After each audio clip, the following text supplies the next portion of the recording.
Hello and thanks for purchasing the Artery Pump.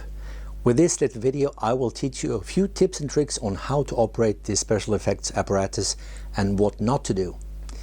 This tiny little unit will help you pumping stage blood and other thick viscous liquids, even some paints, intermittently, similar to how a human heart pumps blood through the arteries in a body. That is why the Artery Pump creates a lifelike effect simulating bloody injuries. The unique properties of the Artery Pumps are four. The pumping action simulates a human pulse. The pump can move both water-thin and rather thick or thixotropic liquids. It has an outlet that easily connects to tubings, so you may easily operate the liquid flow out of frame in a scene with an injured actor. And four, the threads conveniently fit almost all soda bottles, making refills easy.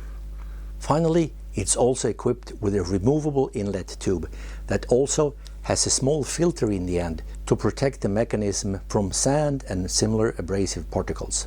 Most people use the Artery Pump for pumping stage blood, but some also like to use the Artery Pump for pumping slime or goop in monster scenes, as this effect looks like drooling alien monster saliva. It can also be used at birth scenes or horror scenes with dyed goop pouring from a haunted house wall or a haunted object, but you may also pump other thick liquids. The secret of the Artery Pump is that it has a built-in barb connector, so that you can easily attach the enclosed semi-rigid extension tubing, or you can easily replace this with a tubing of your own and fix it in position with a cable tie or a zip tie. This is convenient if you prefer to operate the pump even further from the actor. Some even attach a new tubing over the stiff tubing that comes with the pump. The enclosed outlet tube has a pre-installed brass nozzle with a perforated multi-directional pin spray pattern with 4 jets, creating a 360-degree omnidirectional coverage. This useful 4-way nozzle may also be easily exchanged for another secondary brass nozzle that's included in the package. This second nozzle is slotted and gives a flat butterfly spray with overlapping 360-degree coverage for an even better bleed through on fabrics. This flat spray nozzle creates a sharply defined spray some associate with human injuries, but you may use the nozzle you prefer. Both nozzle types have been used in simulating many normal wounds, but also cases like an opera singer that need to bleed through her white dress while singing the final solo while dying, or a bullying victim peeing through his pants in fear.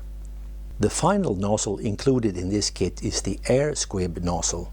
This allows you to redirect the flow from a linear flow to a radial flow, making it easier to hide the apparatus on the actor. This gives you the freedom to simulate a pulsating wound through the actor's clothes as you operate the handle. The self-adhesive air squib nozzle is attached to the inside of the garment and was originally intended to simulate realistic bullet hit effects in actors, but used with the Artery Pump it will simulate a slow, steady, pulsating blood flow.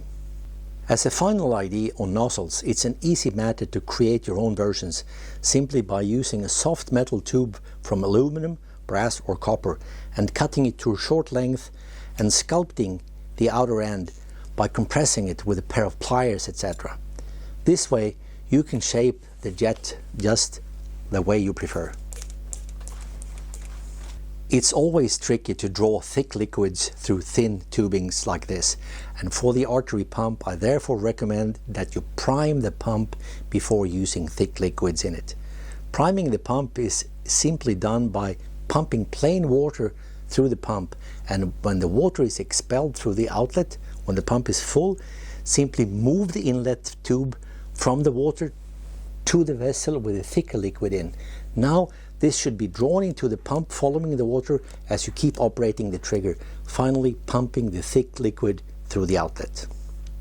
Remember that if the Artery Pump is placed higher than the outlet, this may result in unwanted siphoning. To remedy this, lower the Artery Pump or raise the outlet. This will keep the liquids level, preventing siphoning.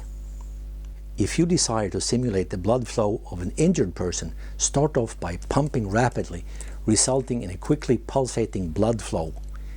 Then slow down the pumping frequency as the actor slips off into unconsciousness or even dies. My last tip is regarding rinsing the pump. You will drastically increase the lifespan by rinsing out the goop you have pumped by pumping lukewarm water through it. This cleans and unclogs the mechanism and allows valves to move as intended next time you use the pump. So that's it. Go nuts and have fun using your artery pump in your creative project. It will let you simulate gruesome wounds or drooling alien monsters in a simple way that's really easy to rig. Good luck with your artery pump.